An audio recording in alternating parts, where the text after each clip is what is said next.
캐나다에서 큰 산불이 일어나 비상사태가 선포됐습니다. 경남 밀양 산불은 사흘 동안 꺼지지 않고 이어지면서 피해가 눈덩이처럼 커지고 있습니다. 급격한 산불 증가의 원인이 지구온난화라는 내용의 보고서가 나왔습니다. 지구의 온난화라든가 기후변화라든가 이런 산불 기간이 굉장히 앞당겨져요. 건조 정도가 높아지다 보니까 산불 발생 빈도나 강도나 횟수가 더 많아지고 있습니다. 소나무의 기름 성분인 송진이 불쏘시개의 역할을 하는 것도 문제입니다. 한번 불이 붙으면 물을 아무리 쏟아부어도 쉽게 꺼지지 않습니다. 전면적으로 다른 수정으로 바꾸기는 쉽지 않을 것 같고요. 화렵수 아닌 그 꽃이 피는 그런 수정들을 일부 이렇게 좀 배치를 하면서 소나무는 수홍진을 함유하고 있죠. 화렵수정보다도 한 400도 정도의 낮은 온도에서 이게 발화가 됩니다. 왜 이렇게 산불난 지역에 다시 소나무를 심냐 하면은 다른 수정도를 바꾸고 심으려고 해도 묘목이 없다는 거예요. 우리가 벌거벗은 산에 나무를 심어서 가꿨는데요. 올봄에만 여의도 면적의 무려 16배의 산림이 산불로 사라져버렸습니다. 이 불조심 차원을 넘어서 근본적인 대책이 필요한데 그 원인과 해법 그리고 남모르는 고민들 이슈 더 이슈에서 자세히 알아보겠습니다.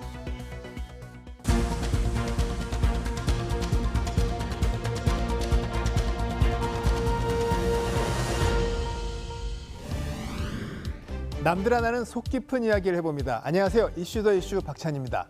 산불, 정말 대처가 어려운 대형 재난이죠. 최근에 캐나다에 있었던 대형 산불로 전 지구촌이 놀란 일이 있는데 사실은 우리도 언제든지 이런 대형 재난으로 번질 수가 있다고 합니다. 그래서 이시영 강원대학교 방재전문대학원 명예교수 그리고 배천직 희망브릿지 전국재해구호협회 본부장 두 분 모시고 자세한 말씀을 나눠보겠습니다. 안녕하십니까? 안녕하세요. 안녕하세요. 야, 이 산불이 정말 무섭더라고요. 이게 캐나다에 있었던 경우에 이 뭐 어마어마했어요. 정말 뉴욕이 시꺼멓게 덮이고 어떻게 해서 이렇게 크게 번졌나요? 네, 캐나다는 매년 4월에서 한 10월 달까지가 산불 위험 기간인데요. 1년에 한 1만여 건 정도의 산불이 발생을 하고 있습니다. 산불의 원인은 이제 사람에 의해서 발생하는 게 한 60%가 되고요. 나머지는 낙뢰 등 이제 자연발화에 의해서 발생을 하고 있습니다. 캐나다도 이제 우리나라와 비슷하게 그 침엽수가 전체 산림의 한 67%가 되고요.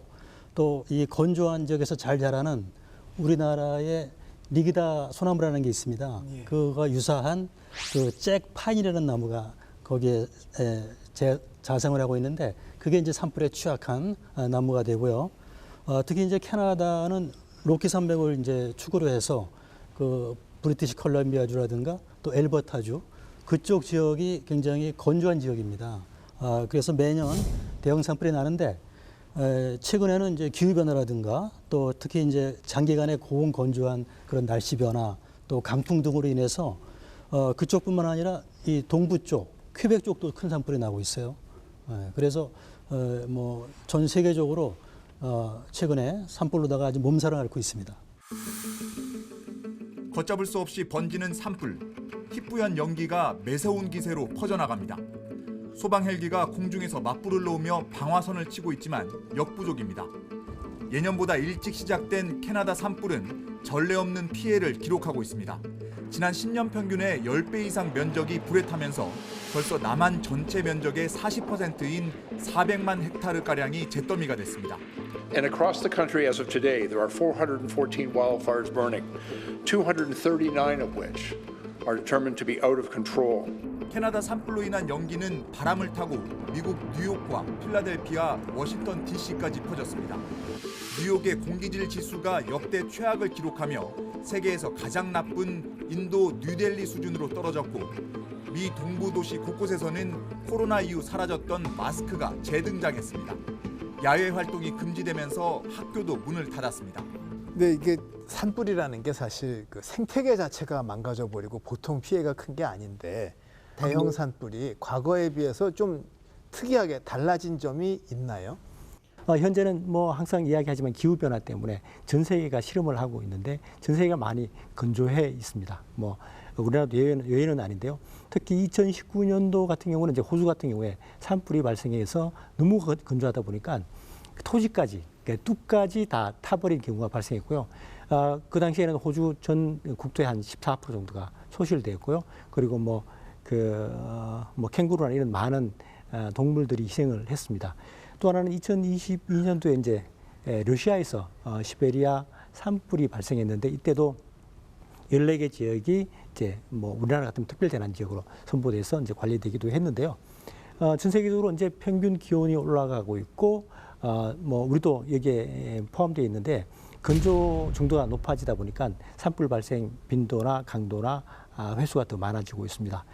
우리나라 같은 경우는 최근에 뭐 산불이 계속 발생하고 있는데 2도만 현재보다 더 높게 온도가 올라가게 되면은 산불도 2배 정도의 발생할 확률이 더 높게 나타날 수 있고요. 그 유엔 환경 계획에 따르면요, 2100년도가 되면 산불 발생의 수가 현재보다 50% 정도 증가할 걸로 보여지고 결과가 나와 있고 연구 결과가 나와 있고 또 하나는 북극은 지금 뭐 산불에서 예외 지역인데 북극까지도 산불이 발생할 수 있다 이런 경고성 연구 결과를 발표한 경우도 있습니다. 북극에 뭐가 있다고 불이 나나요? 빙하에 어떻게 불이 붙죠? 빙하가 녹을 수 있다는 이런 얘기죠. 아니 이해가 안 가는데 녹음 녹았지 어떻게 불이 나요? 이제 산불은 이 지상에서만 나는 건 아니고요. 그 땅 속에서도 납니다. 그 땅 속에 묻혀 있는 썩은 이제 뭐 부식층이라든가 그런 부식층들이 이 토양하고 섞여서 이탄층이라는 걸 만들어요. 그게 이제 피트층이라는 건데 이 이탄층에서 불이 나는데 불의 원인은 낙뢰에 의해서 우선 발생을 해서 타는 거죠. 그래서 이러한 산불을 우리가 지중화, 영어로는 그라운드 파이어 이렇게 얘기를 합니다. 그래서 아주 오랫동안 타죠. 최근에 이제 북극에 가까운 알래스카라든가 시베리아 지역에서 산불이 아주 크게 나서 오랫동안 탔습니다. 이 또한 이탄층에서 불이 난 겁니다. 이탄층에서 나는 것은 이 산소가 없이도 아주 오랫동안 타기 때문에 또 아주 문제가 되는데 이러한 문제가 결국은 우리 대기 기상에 영향을 미쳐서 지구의 온난화라는 그런 문제가 이제 발생을 하게 됩니다. 그렇군요. 정말 많이 배웠습니다. 근데 기후변화로 건조 지역이 늘어나서 산불이 늘어난다 이런 얘기를 해주셨거든요. 우리나라도 또 비슷한가요? 그렇죠. 우리나라의 산불의 패턴이 60년대, 70년대, 80년대에는 주로 3월에서 5월, 또 11월에서 12월 이렇게 한 5개월 정도가 산불 위험 기간이었습니다. 근데 최근에는 이런 산불 기간이 굉장히 앞당겨져요. 그래서 1, 2월 달에도 불이 나고요. 특히 여름 산불도 있습니다. 그래서 뭐 6월 달, 7월 달, 8월 달, 9월 달도 산불이 뭐 대규모는 아니집니다만은 이제 불이 발생하고 있어서 이러한 부분이 이제 우리가 연중화 현상이다 이렇게 표현을 하고 있고요. 특히 산불이 나는 집중 시기가 주로 4월 초에 많이 발생을 했었습니다. 근데 요즘은 3월 달에 이제 아주 다발성이나 아주 그 규모가 큰 산불들이 많이 발생하고 있는 그 특성이고요. 이러한 현상은 역시 이제 뭐 고온 현상이라든가 또 낮은 강수량이라든가 또 건조 일수의 증가라든가 이런 부분들이 이제 문제가 되는 거죠. 여기에도 플러스가 돼서 과거에 비해서 이제 탈 수 있는 연소 물량들이 많아졌잖아요. 그러니까 불이 나게 되면 이제 대형 산불이 될 수가 있고 또 오랫동안 탈 수가 있는 거죠. 특히 지난해에 밀양 산불이 있었어요. 밀양 산불이 5월 31일 날 발생을 했어요. 대형 산불인데요. 그리고 지난해에 가장 큰 규모를 준 산불이 울진 산불입니다. 그 울진 산불은 무려 열흘간 탔습니다. 열흘간. 이 열흘간이라는 부분들이 굉장히 오랫동안 탄 거죠. 우리나라 이제 그 산불의 어떤 기간으로 봐서는 이러한 부분들이 결국은 기후변화의 영향, 또 환경변화의 영향이 아닌가 하는 그런 이제 분석을 하고 있는 거죠. 전에는 이제 봄, 가을에 주로 산불 뭐 예방 기간 뭐 조심하자, 뭐 꺼진 불도 다시 보고 붙이고 했는데 말씀 들어보니까 장마철 빼고는 그냥 1년 내내 산불 위험하네요. 그렇죠. 눈 오거나 뭐 장마철 빼고는 산불은 연중화 현상이다 이렇게 이제 말씀드릴 수가 있습니다. 연중화. 근데 이런 얘기를 봤거든요. 지구 온난화로 산불이 느는데 이 산불 때문에 또 지구 온난화가 가속화된다. 근데 사실 탄소 양만으로 따지면 산불로 인한 그 피해가 그렇게 과연 지구 온난화까지 갈까? 전 좀 생각이 다른데 뭐 다른 효과들이 많아서 그런가요? 네, 나무가 자라기 위해서는 그 대기 중에 CO2를 흡수를 해서 광합성 작용을 이제 하게 됩니다. 그래서 포도당이라는 거를 만들어서 나무가 생장을 하죠. 근데 산불이 나면은 그 잘 모아뒀던 CO2가 밖으로 방출이 되는 겁니다. 나가는 겁니다. 그 유엔 보고서를 보면은 그 우리 그 지구상의 그 나무가 훼손되는 비율 중에서 산불로 피해를 받는 게 한 23% 정도가 된다는 보고서가 있어요. 그만큼 이제 산림 중에 그 나무가 훼손됨으로써 산불로 인해서 CO2 방출량이 그만큼 이제 많다는 거죠. 특히 산불이 나게 되면 다른 이런 주택 화재라든가 뭐 이런 가스 화재 또 기름 화재와는 달리 CO2 가스하고 물이 90% 이상이 나와요. 그러니까 CO2 가스가 많이 나온다는 그런 측면이 있고요. 결국은 이러한 CO2 가스가 방출이 돼서 우리가 살고 있는 이 대륙권에 다 모아지게 되죠. 그것을 우리가 이제 그 그린 이펙트, 온실 효과라는 그런 얘기를 하지 않습니까? 그러니까 비닐하우스 모양 이렇게 이 뜨거운 공기 덩어리가 대륙권에 갇혀 있는 거죠.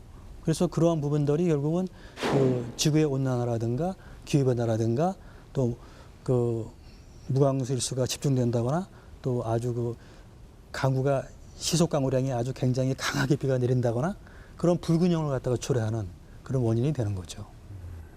듣고 보니까 진짜 중요한 얘기네요, 이게.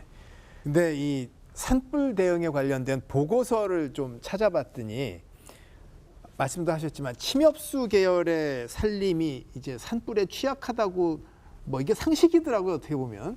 그러면은 애국가에도 우리 소나무가 나라 지키고 있는데 이게 산불의 원인이라니 이상한데요.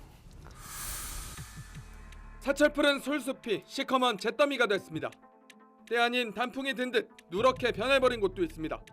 경포 해변 소나무 숲도 예전의 모습을 잃었습니다. 너무 다 나무들이 타서 너무 지난번에 왔을 때랑 너무 대비되니까 너무 마음이 안 좋네요. 여기 되게 아름다운 곳인데. 지난 11일 발생한 강릉 산불. 100곳이 넘는 주택과 펜션이 불에 타는 등 민가 피해가 심각했는데 산림 피해도 만만치 않습니다.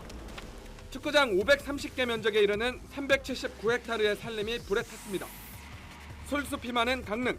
산불 피해는 소나무에 집중됐습니다. 소나무의 기름 성분인 송진이 불쏘시개의 역할을 하는 것도 문제입니다. 한번 불이 붙으면 물을 아무리 쏟아부어도 쉽게 꺼지지 않습니다. 이 때문에 산불에 취약한 소나무 대신 화렵수를 심는 곳도 늘고 있습니다. 전면적으로 다른 수정으로 바꾸기는 이제 쉽지 않을 것 같고요. 화렵수 아니면 그 꽃이 피는 그런 수정들을 일부 이렇게 좀 배치를 하면서 큰 소나무를 좀 이식하는 그런 걸로 해서 소나무에 대한 복원이 이루어지지 않을까 생각하고 있습니다. 하지만 소량강릉이라는 로고를 만들어 소나무를 도시 이미지로 내세우고 있는 강릉시. 불쏘시개 역할을 하며 산불 강도와 지속 시간을 높이는 소나무로 다시 숲을 복원해야 하는지 고민이 깊어지고 있습니다. 네, 참 그렇습니다. 이 소나무가 이제 침엽수지 않습니까? 이 침엽수 중에 소나무는 송진을 함유하고 있죠. 송진. 네, 이 송진은 이제 휘발성 물질인데 그 테레핀유라는 그 성분입니다. 테레핀유라는 성분인데 그것 때문에 그 화렵수정보다도 한 400도 정도의 낮은 온도에서 이게 발화가 됩니다. 네, 그 이유가 저희가 이제 실험을 해보면 소나무 1g을 태우면은 그 열량이 한 3,400칼로리가 나옵니다. 네. 네, 반면에 이 화렵수, 산불에 강하다는 화렵수 계통의 나무를 이제 태우면은 한 2,500칼로리가 나와요. 그래서 소나무가 이 화렵수보다는 열량이 무려 1.5배의 그 에너지가 더 많이 나온다는 거죠. 그러다 보니까 산불이 이제 대형화될 수가 있는 거고요. 특히 소나무는 상록수입니다. 이 상록수는 이제 잎이 그 1년 내내 우산처럼 이렇게 달고 있는 거지 않습니까? 이러한 특성이 있기 때문에 불이 났을 때 산불이 지표화에서 수관을 통해서 수관, 그러니까 위쪽으로 올라가게 돼요. 그리고 바람이 강하게 되면 거기에 붙어 있던 뭐 솔방울, 나무가지, 또 죽은 뭐 잎 그런 것들이 바람을 따라서 멀리 날아가죠. 그러한 날아가는 특성을 우리가 이제 비산화, 영어로는 스파팅 화이어 이렇게 얘기를 하죠. 2000년 동해안 산불 때 이런 스파팅 화열로 인해서 무려 삼척에서 울진까지 1.5km가 넘어갔어요. 그게 이 소나무라는 이제 침엽수 수정에서 주로 그런 이제 부분이 이제 대형화되는 그런 특성이 좀 있는 거죠. 그러니까 목재 자체가 열량이 많이 나오고 송진이 발화 요인이 잘 되고 더하여 비산화 효과도 큰 수종이다. 네. 걱정이네요. 그러면 네, 소나무 얘기를 했는데 산불 피해 지역 복구할 때 침엽수 하면은 불 잘 난다고 하면서 오히려 소나무를 심더군요. 이거는 네. 어떻게 된 건가요? 네, 뭐 기존에 이제 그 강원도 영동 지역이 워낙 산불이 많이 나다 보니까 지금 가면은 그 벌거벗은 민둥산들이 많습니다. 그게 보면 이제 작은 나무들이 심겨져 있는데 그 부분 소나무거든요. 왜 이렇게 산불 난 지역에 다시 소나무를 심냐 하면은 경제적인 효과가 있고 그만큼 수익이 많이 창출된다는 것입니다. 그러니까 소나무를 심으면 이제 소나무와 함께 이제 그 송이를 재배할 수가 있거든요. 이 송이가 가격도 높고 그 임산 자원으로 가치도 있습니다. 또 하나는 경상북도 울진군 같은 경우는 이제 금강송을 이제 키우고 있는 지역이 있는데 이게 고부가 가치 상품이거든요. 또 하나는 이런 소나무가 많은 지역에는 이제 관광 지역으로도 관광 특구로도 이걸 활용을 할 수가 있어요. 이런 부분들이 있다 보니까 어쩔 수 없이 산불이 난 지역에 다시 소나무를 심고 또 하나는 지금까지 특히 강원도 영동 지역이나 이들 지역에는 소나무가 잘 자라요. 특별히 해충이 없는 한은. 그러니까 기존에 잘 자라던 나무고 또 하나는 최근에 이런 자료들을 많이 보니까 다른 수종들을 바꾸어 심으려고 해도 묘목이 없다는 거예요. 워낙 이 소나무로 산의 대체제가 그동안 개발이 안 돼 있다 보니까 이런 전반적인 것 때문에 산불이 난 지역도 다시 소나무를 심게 되는 것이죠. 참 이게 벌거벗은 산에 나무를 심어서 가꾸는 그 과정에 굉장히 중요한 역할을 한 게 소나무인데 지금 이제 산불에 과연 문제가 있느냐 이 이슈가 지금 나왔습니다. 그래서 홍석한 부산대 조경학과 교수 연결해서 또 이 분야에 대해서 한번 말씀을 들어보죠. 선생님 안녕하십니까? 예, 안녕하세요. 반갑습니다. 네, 산불의 과학 그중에 우리가 이 애써서 산을 가꾸고 숲을 키울 때 썼던 소나무가 있잖아요. 근데 이게 그렇게 산불 예방이나 관리에 좋지 않다고 하는 분들이 있습니다. 무슨 얘기인지 좀 자세히 설명해 주세요. 예, 소나무림을 포함해서 상당히 많은 침엽수들이 굉장히 척박한 환경, 그러니까 견디기 어려운 그 악조건에서 자라는 수목들이거든요. 소나무 같은 경우는 물이 없고 건조한 환경, 그 다음에 햇볕이 굉장히 강한 환경, 그리고 양분이 없는 환경에서 잘 자라는 수목입니다. 그렇다 보니까 이런 척박한 환경을 견뎌내는 작업을 해야 되는데요. 그 기작을 만들어내기 위해서 기름을 몸에 두르게 됩니다. 그게 수지라고 하는, 결국에는 송진이라고 하는 그 기름을 계속 몸에 두르게 되는데, 그렇다 보니까 척박한 환경은 견딜 수 있지만 반대로 산불이 발생하게 되면은 기름덩어리를 태우게 되기 때문에 불을 끌 수도 없고 불의 확산을 막을 수도 없고 그런 환경을 만들어내게 되죠. 그래서 소나무림은 벌거숭이 산에서 산림을 녹화시키는데 굉장히 효자 역할을 했다 그러면 지금 현재 숲이 울창해진 상태에서 산불이 발생했을 때는 최악의 수목이 되는 겁니다. 그러면 우리가 이 산에 나무를 막 심어서 가꾸던 산림 녹화를 하던 시절에도 그 사실을 알았을 거 아니에요. 근데 왜 소나무를 그렇게 많이 했을까요? 우리가 산림 녹화로 인해서 숲이 발달했다 이렇게 생각하고 있는데요. 그건 실질적으로는 조금 어폐가 있는 겁니다. 우리가 굉장히 척박한 환경에서 소나무가 자연스럽게 발화를 하기 때문에 소나무 숲으로 발달한 것이죠. 소나무를 많이 심어서 소나무 숲으로 발달한 것은 아니거든요. 그러니까 제가 아까 말씀드렸듯이 우리가 벌거숭이 산이었을 때는 그 벌거숭이 환경에서 그 척박한 환경에서 자랄 수 있는 수목의 종류가 한정이 되어 있습니다. 그 안에서 소나무가 굉장히 잘 자란 것이죠. 스스로 싹을 틔워서 잘 자란 겁니다. 근데 이제 스스로 싹을 틔워서 소나무림이 발달을 한 과정에서 이제 자연스럽게 화렵수림으로 변화되어야 하는데 그 변화의 과정을 막다 보니까 우리가 산불에 취약한 환경이 됐다 이렇게 말씀을 드리겠습니다. 그러면 앞으로 수목 구성을 좀 어떻게 가져가야 산불 방지 또 대응에 도움이 될까요? 실질적으로 우리나라는 자연 환경에 맡겼을 때 우리나라를 포함한 동아시아 지역은 대형 산불이 발생하지 않습니다. 그 이유는 우리나라 기후대에서는 여름에 강우량이 굉장히 많고요. 겨울에 강우량이 적기 때문에 여름에는 나무들이 활발하게 자라고 겨울에는 나무들이 자라지 않는 그런 환경이 됩니다. 이런 환경에 있어서는 절대적으로 산불에 강한 화렵수림이 숲을 구성하게 됩니다. 그러니까 우리가 인위적으로 숲을 간섭하지 않으면 아주 자연스럽게 산불에 강한 화렵수림으로 발달하게 되고요. 그렇게 변화가 되면은 우리는 대형 산불의 위기에서 스스로 자연스럽게 그냥 벗어나게 됩니다. 그것을 막는 게 인위적인 숲 관리가 되는 것이고요. 인위적으로 숲을 관리하다 보면은 어떻게 하면 산불에 강한 숲을 우리가 만들어줄 것인가 이런 고민을 하지 않아도 되는 거죠. 우리 환경은 그냥 산불에 강한 숲으로 자연스럽게 바뀌게 돼 있습니다. 산불 관련된 어떤 예방책 혹은 대응책의 일환으로 임도, 이른바 숲불길이죠. 임도를 두어서 불 끄는 데도 쓰고 또 어떤 그 간격을 두어서 번지는 것도 좀 막을 수 있지 않느냐라는 의견도 있습니다. 교수님께서는 어떻게 보세요? 올해 발생한 경남 합천 산불, 그 다음에 강원도 강릉 산불, 그 다음에 홍성 산불, 그 다음에 작년에 발생했던 울진 산불, 2019년에 발생했던 속초 고성 산불, 그 다음에 동해안 산불 있고요. 강릉 산불 여러 곳이 있습니다. 이 지역의 대형 산불의 모든 그 지도를 한번 보십시오. 그러면 임도가 아니라 자동차가 원활하게 지나다니는 2차선 도로, 4차선 도로, 포장도로가 엄청나게 나 있는 것을 볼 수가 있습니다. 그만큼 많은 도로가 있음에도 불구하고 불을 못 끄고 대형 산불이 된 거죠.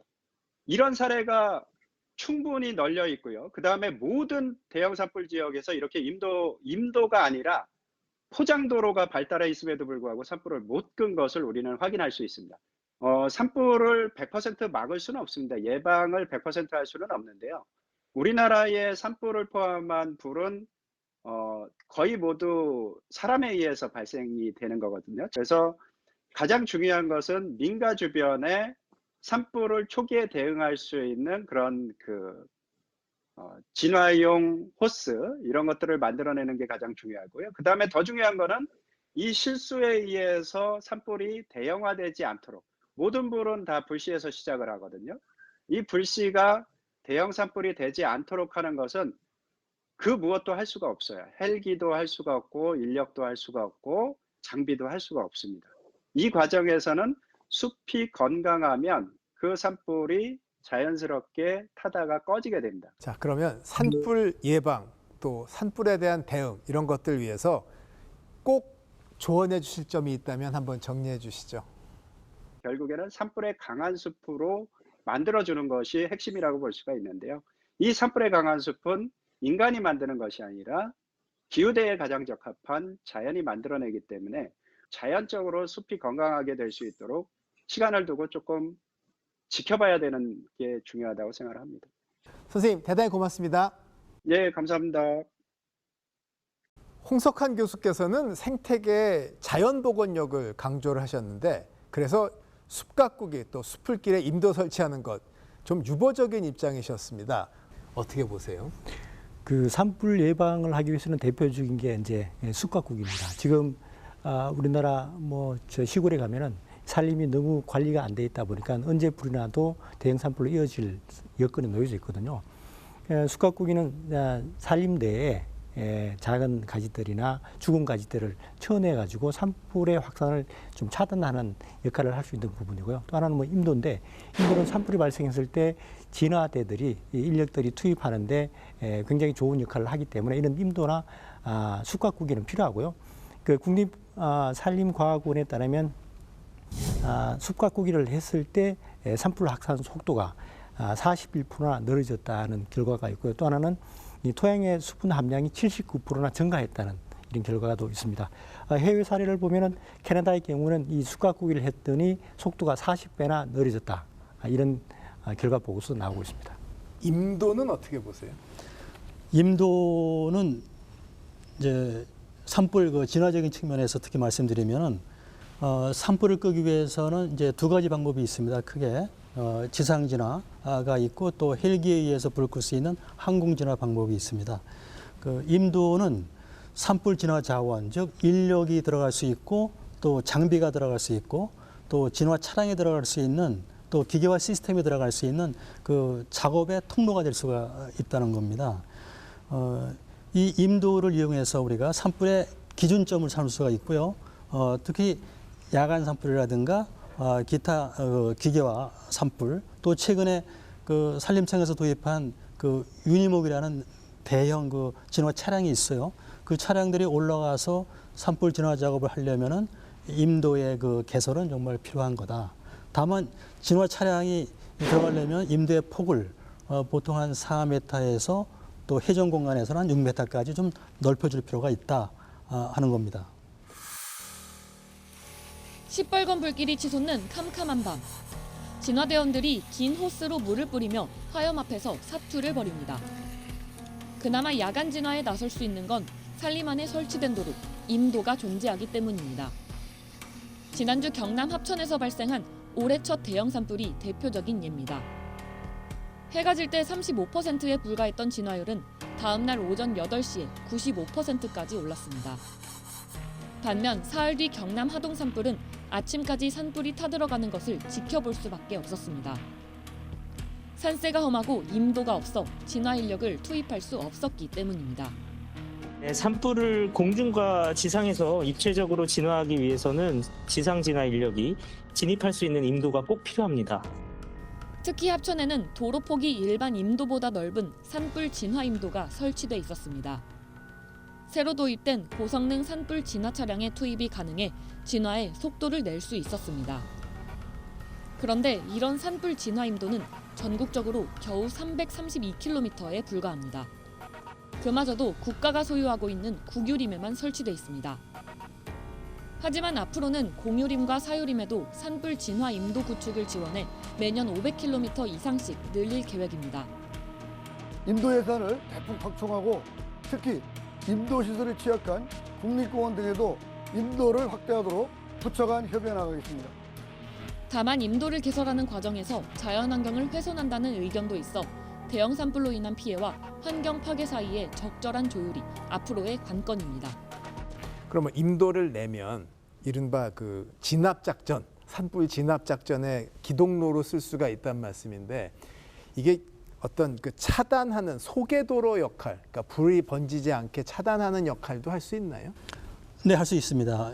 강풍이 불고 대형 산불이 될 경우에는 좀 미흡하지만 그 소형 산불이라든가 또 산불의 강도가 약해지는 경우에서는 하나 이거 방아선 역할을 할 수 있는 게 또 임도라고 판단이 됩니다. 길이 있어도 불 끌 물이 올라가야 되는데 그 산에 물을 어떻게 확보하죠? 아주 중요한 말씀이죠. 우리가 불을 끌 때에 가장 경제적인 그 자원이 물입니다. 이 물인데 물이 산에 없지 않습니까? 그래서 그 이 계곡 쪽에다가 물을 이렇게 가둘 수 있는 이제 사방댐 같은 것을 만들어 놓을 필요가 있고요. 특히 산림 연접 지역, 그러니까 산하고 밑에 뭐 민가가 있는 지역 쪽에서는 소화전이라든가 그런 뭐 스프링클러 시설이라든가 뭐 이런 것들을 설치를 해서 가능한 불을 끌 수 있는 그런 그 소방 용수들을 확보하는 것은 굉장히 중요하다고 판단됩니다. 그러니까 보급 기지를 산에 둔다 이 말씀이죠? 네, 맞습니다. 우리나라 산불의 사실 그 가장 큰 원인은 사람들의 부주의도 크죠. 관련 영상을 같이 보겠습니다. 산 아래에서 시작된 불이 산 전체로 퍼졌습니다. 강풍을 타고 번지는 연기와 불길 탓에 진화가 쉽지 않습니다. 인근 농가에서 쓰레기를 태우는 과정에서 불씨가 바람에 날려 산으로 옮겨 붙은 겁니다. 이후에도 쓰레기나 논두렁을 태우는 소각이 원인으로 밝혀진 산불이 꾸준히 발생하고 있습니다. 올해 발생한 소각 산불은 총 91건으로 전체 산불의 26%에 달합니다. 보통 산불의 가장 큰 원인으로 지목되던 입산자 실화보다 많습니다. 지난해 같은 기간과 비교하면 2배가량 증가한 겁니다. 현재 농산촌의 고령화로 인해서 실제 농사를 짓는 분들이 이렇게 영농 부산물 처리를 제때 하지 못해서 제일 관행적으로 쉬운 소각을 하고 있는데요. 이런 소각들이 산불로 이어지는 가장 큰 원인이 되고 있습니다. 산림당국도 소각 산불에 대한 처벌이 강화됐다는 점을 홍보하고 단속도 강화하고 있습니다. 지난해 개정된 산림보호법에 따르면 산림 인근 지역에서는 소각 행위가 전면 금지됩니다. 부주의나 실수로 산불을 내도 3년 이하의 징역이나 3천만 원 이하의 벌금을 물어야 합니다. 고령화하는 농가 사정을 고려해 산불 위험 기간에는 직접 찾아가 쓰레기를 파쇄해주는 사업도 진행하기로 했습니다. 이 설마 하는 생각에 혹은 또 별 생각 없이 불을 다루다가 이렇게 대형 산불이 되곤 하는데 이에 대해서 반응을 저희가 한번 정리를 해봤습니다. 보시면 쓰레기 태우는 거 말리면 난 절대 불 안 난다 이러고 무시하더라. 산불 내면 실수건 뭐건 징역형 때려라. 또 담배 피고 아무데나 버리지 좀 말고 아예 금연을 해라. 바람탄 말고 산 근처에선 불을 피지 마라. 이 맞는 말씀들인데 문제는 이걸 막기가 어렵습니다. 특히 이 넓은 산에 뭐 한두 명 가서 잘못하는 걸 다 틀어막을 수도 없고 고민은 많은데 해결책은 어렵고 좀 지혜가 없을까요? 네, 사람이 이제 실화로다가 이제 나는 부분이 대부분이기 때문에 언제 어디서 어떻게 날지 모른다는 부분은 있죠. 결국은 우리 스스로가 국민 스스로가 산불에 대한 그 예방과 또 산불을 내면 안 된다는 의식 개선 이런 것들이 가장 필요하긴 합니다. 이제 그러나 산불이 나는 이제 위험 시기라든가 대상은 어느 정도 정해져 있지 않습니까? 따라서 그 방금 전에 이제 TV에서 나왔습니다만은 그 입산자 실화, 또 논밭두렁 뭐 소각, 또 영농 쓰레기 소각, 또 담뱃불 실화 이러한 원인들에 대해서 그 시기별로 좀 이제 다른 부분도 있고 지역별로 다른 부분도 있고 해요. 그래서 그런 부분들에 대해서 맞춤형 그 뭐 예방 대책이라든가 처리 방안 이런 것 부분들을 좀 강구할 필요가 있고요. 예를 들어서 산림청 경우에는 이제 산림 내에서 인화물질들을 다 이제 어떻게 제거를 하는 그런 방안이 있고 또 농림부 같은 경우는 이제 영농 부산물들을 수거하거나 처리하거나 하는 부분들에 좀 힘을 기울여주면 좋을 것 같고요. 또 환경부나 뭐 환경공단 같은 경우는 영농 폐기물 수거 처리 이런 부분들이 또 문제가 되니까 좀 처리할 수 있는 좀 근본적인 대책을 더 강화시켜야 되고 또 뭐 산자부라든가 한전은 방금 전에 말씀드린 그 뭐 전선에 대한 뭐 개폐기 문제 또 나무와의 그 마찰 문제 이런 부분들을 좀 해서 수목을 제거하는 부분 그런 부분에 좀 신경을 쓰면 좋을 것 같고 또 국방부 같은 경우는 아무래도 또 군 사격장 주변에 있어서의 산불 날 수 않는 그런 예방 대책을 강구를 할 필요가 있는 거죠. 그래서 각각 이제 대상 기관에서 좀 더 철저한 그런 이제 예방 대책 강구가 필요하다고 저는 판단합니다.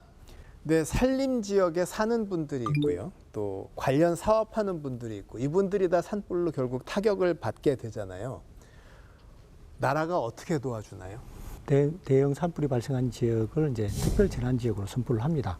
하는데 그 해당 지역에 그 시기에 있었던 분들은 모두 그 지원을 받을 수 있는데요. 특히 이제 정부에서 지원하는 것은 이제 특별 재난지원금을 지원합니다. 재난지원금은 주로 이제 인명피해, 주택피해 이렇게 지원을 하는데요. 인명피해 같은 경우는 현재 한 최고 2천만 원 지원해드리고 있고요. 주택피해는 1,600만 원 정도 지원해드리고 있습니다. 그런데 이것 외에도 이제 지방세 납부 유예라든가 또 전기, 통신, 가스 요금 감면을 해주고 있습니다. 그런데 실은 그 산불이 발생하면 아까도 말씀하셨지만은 뭐 집이 완전히 다 소실되는 삶의 터전이 완전히 없어지는 거거든요. 근데 이런 상황에서 이런 지원들이 얼마나 효과가 있을까 굉장히 제한이 되기 때문에 이제 국민들이 이제 성금을 모금해서 지원하는 부분도 있습니다. 뭐 전국제육협회 같은 경우는 2019년도에 336억 원 정도 지원을 했고요. 또 하나는 2022년 작년 같은 경우는 372억 원 정도 성금을 지원했기 때문에 많은 국민들이 그래도 도움을 주시고 관심을 가져주시기 때문에 이들 산불 피해 지역에서는 그나마 조금 복구하는 데 많은 도움이 되고 있습니다. 산불은 피해가 복구되는데 뭐 100년도 걸린다고 하는데. 맞습니다. 그럼 이 피해를 언제까지 도와줘요? 실은 이제 이 산불이 난 지역의 산불 피해 지역 주민들의 트라우마는 극복하기가 굉장히 어렵습니다. 통상 6개월에서 1년 정도까지 굉장히 힘들어하시는 분들이 있으면 이런 분들은 전문적으로 심리 치료를 받아야 되는데, 근데 일단은 극복하기 어렵다는 건 확실하고요. 근데 이제 우리 복구 계획에 따르면 실은 이제 이런 재난 피해 발생한 분들의 구호 기간은 6개월로 잡고 있는데, 근데 이거는 이제 집중적으로 구호하는 기간이 6개월이지 실제로 주택이 전수되신 분들한테는 이제 임시 주거용 조립주택을 지원하거든요. 이런 부분들은 이제 1년 이상도 사용할 수 있도록 해드리고 있습니다. 사람에 대한 지원은 들어봤는데 이 산림, 숲을 되살리는 데는 어떤 도움을 얻을 수가 있어요? 네, 숲을 이제 다시 복구하고 복원하는 데는 참 시간이 많이 걸리죠. 예, 적게는 뭐 50년에서 100년 이렇게 걸린다고 하는데, 그 산림을 복구하는 데는 산림에 그 6대 기능이 있습니다. 그래서 목재를 생산할 거냐, 혹은 이제 수온 함양, 물을 가두는 그런 녹색댐 역할을 할 거냐, 또 산지 재해를 방지할 거냐 하는 부분하고요. 또 자연환경을 보존할 거냐, 또 생활환경을 보존할 거냐, 또 아까 송이 같은 그런 소득증대를 연계시킬 거냐, 이러한 6대 기능을 고려해서 이제 장기적인 이제 복구 대책을 세워야 되는데요. 다만 산불을 고려해서 이제 그 나무를 심는다면은 아무래도 소나무 단순림보다는 산불에 강한 불참나무라든가 또 상수리나무, 그런 이제 화렵수 계통의 나무를 이제 그 소나무와 함께 이렇게 심어주는 내화 수림대를 이제 만들 필요가 있고요. 특히 그렇지 않다 하더라도 소나무하고 참나무하고 이렇게 섞여 심는 호남림을 만들 필요가 있습니다. 특히 최근에 산불이 나서 가장 위험을 겪었던 부분이 이제 원자력 발전소 그런 부분, 이제 국가의 어떤 기관 시설입니다. 그 주변에는 그 산불의 그 강한 숲으로 만들어줘야 돼요. 그래서 소나무보다도 화렵수 계통의 그런 이제 산불의 강한 수종들을 갖다가 이렇게 심어줘야 되고요. 그리고 심을 때도 뭐 나이가 똑같은 그런 나무들을 갖다가 이제 천편일률적으로 딱 심는 게 아니라 어느 지역은 좀 나이가 좀 많은, 또 어느 지역은 또 나이가 또 적은 그런 부분들을 이제 혼합해서 심어줘야 돼요. 그래서 이러한 부분들을 갖다가 이제 영급 모자이크 형태다 뭐 이렇게도 얘기하는데, 그래서 산불도 행동하려면은 이제 지가 전진하기 어렵죠. 똑같은 높이, 똑같은 이제 수종이라면은 휙 그냥 이제 산불이 확산되지만 수종도 다르고 나무의 높이도 다르면은 그만큼 이제 옮겨가기가 굉장히 이제 어렵다는 거죠. 그래서 이제 그러한 측면을 고려해서 우리가 장기적인 어떤 복구 대책을 세워야 되지 않겠느냐라고 생각합니다. 산에 숲에 가서 참 들여다보고 뭐 관리하는 게 어렵잖아요. 그러면 산불 예방이 결국은 뭐 한도 끝도 없이 어려워지는데, 요즘은 그래도 이게 뭐 드론도 있고 정보통신도 쓸 수 있고 좀 여건이 낫지 않나요? 그렇습니다. 그 2021년부터 우리나라도 이제 정보통신 기술을 이용하고 있는데요. 산불 대응 시스템에 그게 이제 관제 시스템이 있고 예방 시스템이 있고 그 진화 시스템이 있습니다. 그 관제 시스템은 산불 상황을 파악하고 지휘하고 통제하는 시스템이고요. 예방 시스템은 예방하고 또 산불 원인을 분석하는 시스템이고요. 또 하나는 그 진화 시스템인데요. 진화 시스템은 산불을 진화하고 또 물적 인적 자원의 피해를 막는 걸 역할을 합니다. 이 시스템이 현재 우리나라 관제 시스템을 산림청에서 이제 산불 상황 관제 시스템에 접목시켜서 이용하고 있는데요, 활용하고 있는데, 여기에는 산불이 난 지역을 도상으로 알려주는 역할을 하는 시스템을 운영하고 있습니다. 말씀 듣고 보니까 군대로 말하면 경계 근무까지는 쓸 수 있을 것 같은데, 산불이 막 났을 때 대응하는 데는 아직은 정보통신 드론 이런 건 한계가 좀 있겠군요. 물론 이제 한계가 있습니다만 우리나라의 시스템 등의 장점이 이런 IT, ICT 이런 기술 발달이 상당히 발달됐다는 점이죠. 지금 방금 전에 말씀하신 산불 상황 관제 시스템 경우에는 정말 세계적으로 내놓을 만한 그런 이제 그 전산 이제 이용하는 그런 시스템입니다. 그래서 이제 지자체에서 산불 감시원 분들이 조그만 단말기가 있어요. 그 단말기를 가지고 다니다가 불이 났다 하면 딱 누르게 되면 그게 상황 관제 시스템으로 그게 전송이 돼서 어느 지역에 불이 났다 하는 거를 아주 즉각적으로 알려주는 그런 시스템이에요. 위치 정보가. 위치 정보가. 네. 그래서 산불에서 가장 중요한 게 초동 진화, 초기 진화잖아요. 그래서 그런 부분에서는 정말 우리가 세계적으로 봐서도 앞서가는 그런 이제 IT 시스템을 가지고 있다 이렇게 얘기할 수가 있죠. 자, 산불 정말 중요한 일이고 그러나 우리가 잘 모르고 있던 이런 걸 오늘 많이 들어봤는데 아무쪼록 산불 피해가 없는 나라가 돼야 되잖아요. 이런 나라를 만들기 위해서 꼭 당부해 주실 말씀들을 좀 부탁드리겠습니다. 네, 그 가장 기본적인 걸 잘해야 되거든요. 그 산불 조심 기간이 있습니다. 봄철에는 2월 1일부터 5월 15일까지, 가을철에는 11월 1일부터 12월 15일까지 꼭 입산할 때 주의하셔야 되고요. 입산할 때 가급적 성냥, 라이터, 담배는 절대 안 된다고 생각하셔야 되고, 또 하나는 산행 전에 꼭 산림청 홈페이지에서 등산로, 허가받은 등산로를 이용하셔야 되고요. 등산하실 때 취사 야영 생각하시는데 절대 하시면 안 되고 허가받은 장소에서만 취사 야영을 하셔야 된다는 겁니다. 네, 우리나라 산불의 원인의 대부분이 다 사람의 실수로 이제 발생을 하기 때문에 이제 근본적인 문제는 산불이 나지 말아야 된다 하는 측면이죠. 그래서 산불의 방지를 위해서는 우선 예방 교육이 필요하고요, 또 홍보가 필요하고, 또 지자체의 읍면동, 리까지 아주 밀착형 산불 교육과 홍보를 시킬 필요가 있다고 생각합니다. 또 산불 예방하기 위해서는 이제 봄철에 특히 우리나라에 문제가 되고 있는 논밭도롱 소각이라든가 또 영농 폐기물, 쓰레기 소각 이런 부분들에 대해서 화기 사용을 금지해 주시고요. 특히 산불이 났을 때는 이제 119 또 112라든가 또 산림관서에 아주 빠르게 신고하는 것이 아주 중요하다고 생각합니다. 자, 우리가 벌거벗은 붉은 산, 민둥산 걱정을 해서 나무 심는 날을 식목일로 아예 휴일로 두기도 했었는데요. 이렇게 애써 키운 나무들이 산불로 하루아침에 타버리면 정말 큰일이죠. 그래서도 오늘 두 분의 당부 말씀을 꼭 좀 지켰으면 좋겠습니다. 지금까지 이시영 강원대학교 방재전문대학원 명예교수, 또 배천직 희망브릿지 전국재해구호협회 본부장 함께해 주셨습니다. 대단히 고맙습니다. 감사합니다. 감사합니다.